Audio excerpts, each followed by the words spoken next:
Hello aspirant, আমি দীপঙ্কর প্রধান। জ্ঞানপীঠের নতুন একটি এপিসোডে তোমাদের স্বাগত জানাই।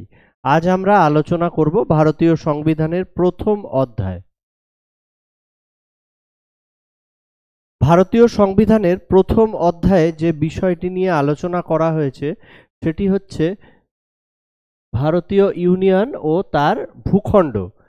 এই অধ্যায়টিতে 4টি ধারা নিয়ে আমরা আলোচনা করব। 4টি ধারা, 1 থেকে 4 নম্বর ধারা ভারতীয় সংবিধানের প্রথম অধ্যায়ে আছে। Union and it's territory. 1 নম্বর ধারায় আছে ইউনিয়নের নাম ও তার ভূখণ্ড। 1-এর ক্লজ 1-এ আছে ইন্ডিয়া অর্থাৎ ভারত। ভারতবর্ষের দুটি নাম আমরা দেখতে পাচ্ছি ভারতীয় সংবিধানের 1 নম্বর ধারায়।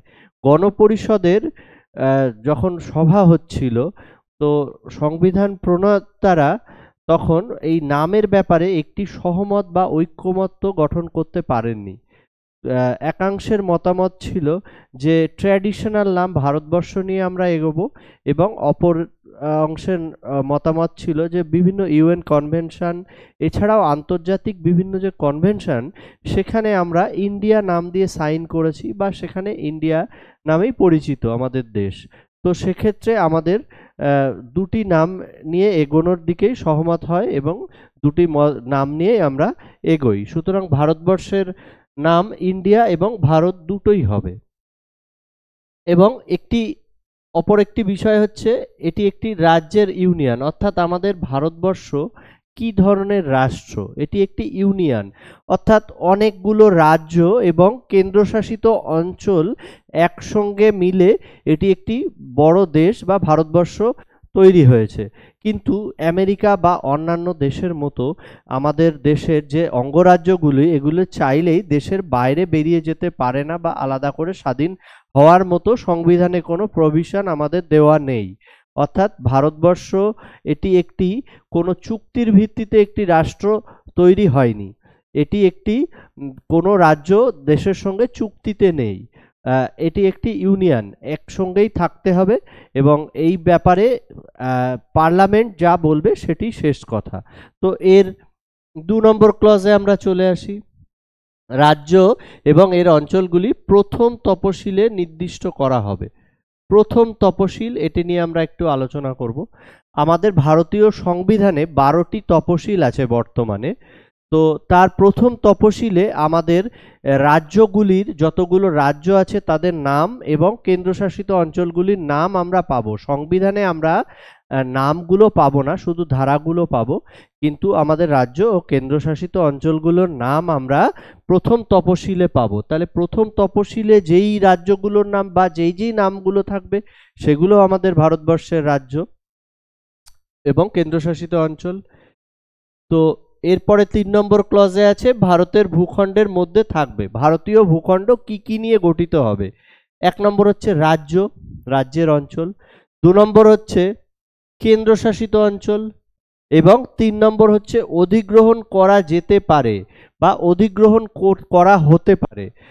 ভারতবর্ষ যদি কোনো অংশ বা কোনো অঞ্চল অধিকার করে বা অধিগ্রহণ করে, সেইটিও আমাদের ভারতবর্ষের অংশ হবে, আমাদের ইউনিয়নের অংশ হবে, এটি বলা হচ্ছে।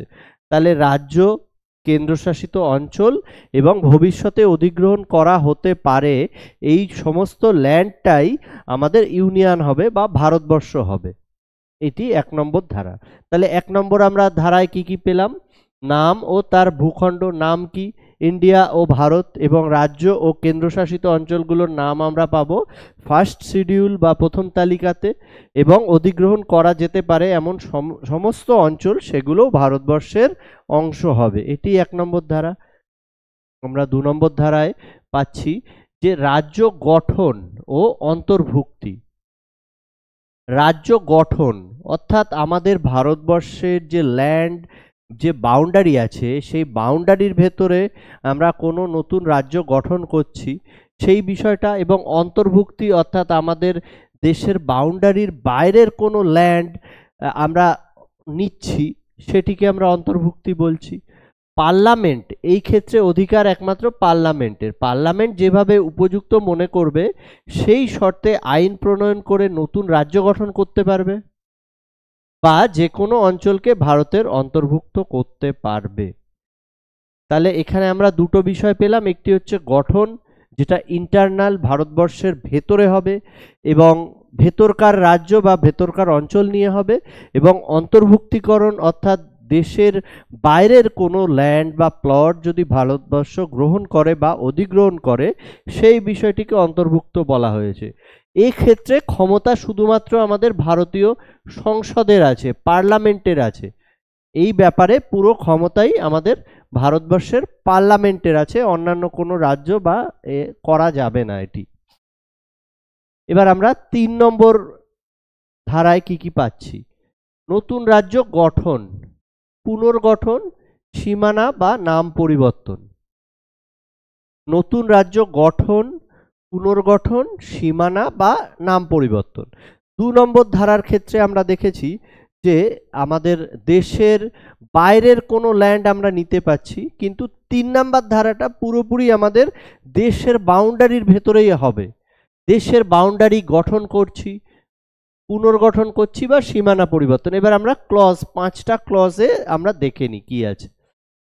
যে কোনো রাজ্যের ভূখণ্ড বিভক্ত করে 2 বা ততোধিক রাজ্য, আমরা দেখেছি বিভিন্ন রাজ্যগুলোকে ভেঙে 2টি রাজ্য করা হয়েছে, সেটি আমাদের 3 নম্বর ধারা অনুযায়ী হয়েছে।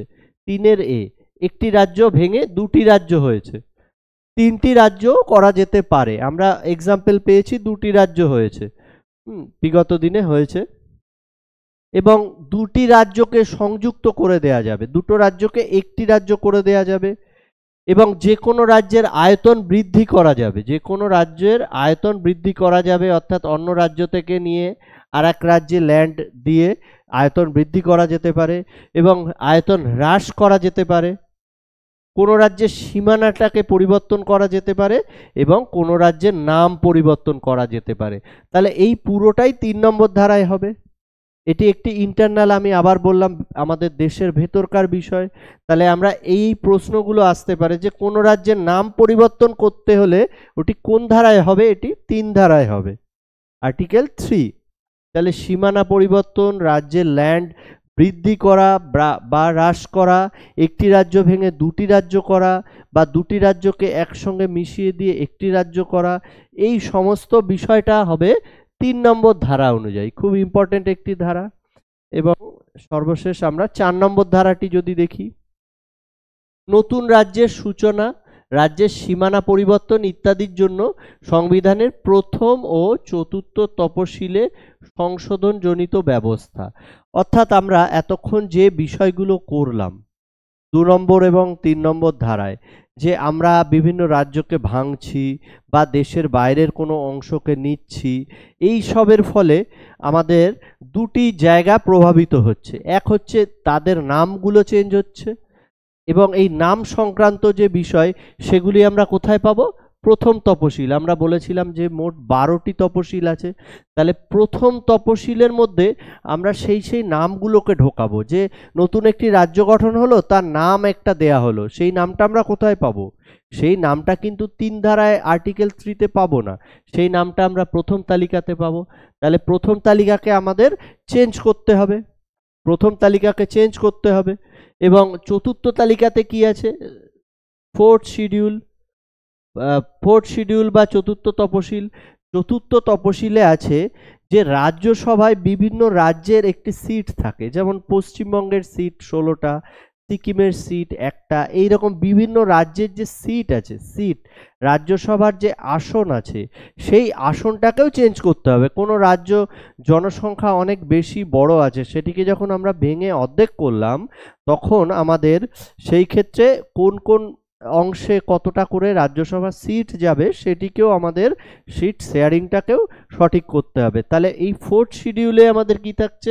রাজ্যসভার সিট, সেটাকে চেঞ্জ করতে হবে।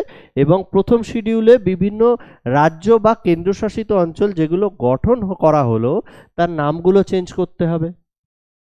এর ক্লজ 1-এ কি আছে? 2 নম্বর ধারা অথবা 3 নম্বর ধারায় উল্লিখিত প্রথম তপশিল এবং চতুর্থ তপশিলের সংশোধনের জন্য এই ধরনের বিধান থাকবে: কেন্দ্র ও রাজ্য আইনসভায় প্রতিনিধিত্বের সংখ্যার পরিবর্তন করতে পারে। আর 2 নম্বর ক্লজ বলছে এইভাবে যে চেঞ্জটা করলাম আমরা, এইভাবে প্রথম তপশিলে চেঞ্জ করলাম বা চতুর্থ তপশিলে চেঞ্জ করলাম, এটি কোনো সংবিধান সংশোধনী হিসেবে ধরা হবে না। এটি একটি জেনারেল প্রসেস, শুধুমাত্র সংখ্যাগরিষ্ঠ হলেই হবে।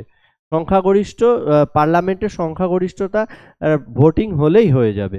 এটা কোনো কনস্টিটিউশনাল অ্যামেন্ডমেন্ট হিসেবে ধরা হবে না, সংবিধান সংশোধন হিসেবে গণ্য করা হবে না। এই হচ্ছে আমাদের 4 নম্বর ধারা। আমরা আরেকবার শিডিউল দুটো দেখে নিই যে আমাদের 12টি তালিকা, তার মধ্যে প্রথম তালিকায় আছে কি? রাজ্য ও কেন্দ্রশাসিত অঞ্চলগুলির নাম। অর্থাৎ আমাদের টোটাল রাজ্য আছে 28টি এবং কেন্দ্রশাসিত অঞ্চল আছে 8টি কেন্দ্রশাসিত অঞ্চল। এই পুরো রাজ্যগুলোর নাম এবং কেন্দ্রশাসিত অঞ্চলগুলোর নাম আমরা প্রথম তালিকাতে পাবো। এবং চতুর্থ তালিকাতে পাবো রাজ্যসভায় আসন বন্টন। বিভিন্ন রাজ্যের জন্য রাজ্যসভায় কটি করে আসন থাকবে এবং কেন্দ্রশাসিত অঞ্চলগুলির জন্য কটি করে আসন থাকবে, সেই বিষয়টি লেখা আছে।